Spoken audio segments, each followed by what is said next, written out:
अभी हम class 10th application of trigonometry के कुछ कॉन्सेप्ट्स के बारे में पढ़ेंगे।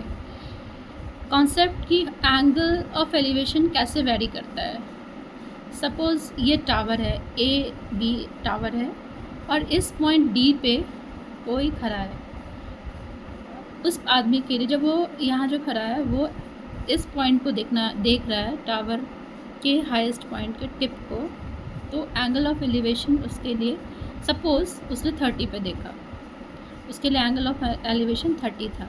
पर जो भी वहाँ यहाँ खड़ा है वो थोड़ा वॉक करके और टावर की तरफ वॉक करके जाता है, टावर की तरफ टुवर्ड्स टावर, और सपोज़ यहाँ पे वो पहुँचता है।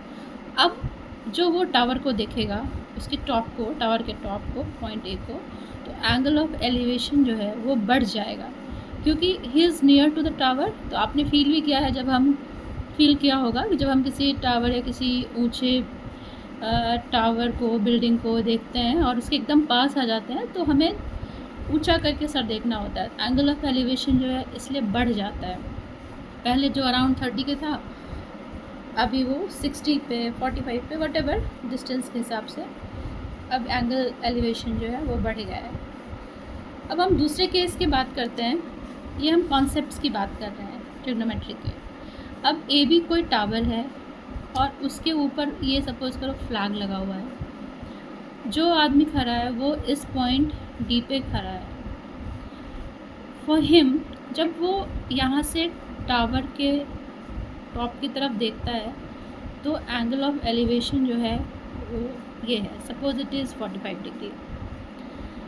अब वो सेम पर्सन सेम डिस्टेंस से जब देखता है फ्लैग के टॉप को तो एंगल ऑफ एलिवेशन जो है वो बढ़ जाएगा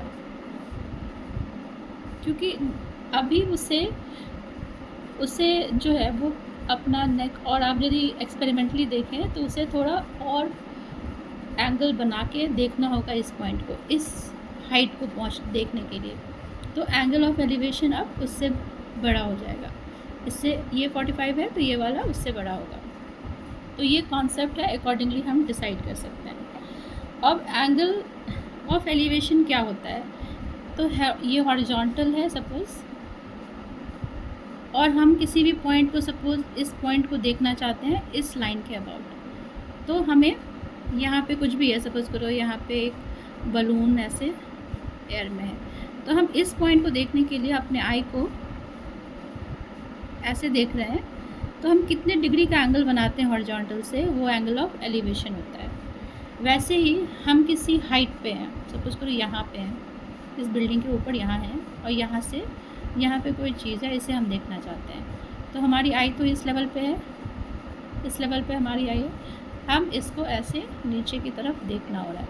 तो हॉरिजॉन्टल से अभी हमें एंगल ऑफ डिप्रेशन बनाना होता है क्योंकि हम खुद ऊपर हैं और चीज़ जिसे देख रहे हैं वो नीचे है, तो हम एंगल ऑफ डिप्रेशन बनाते हैं।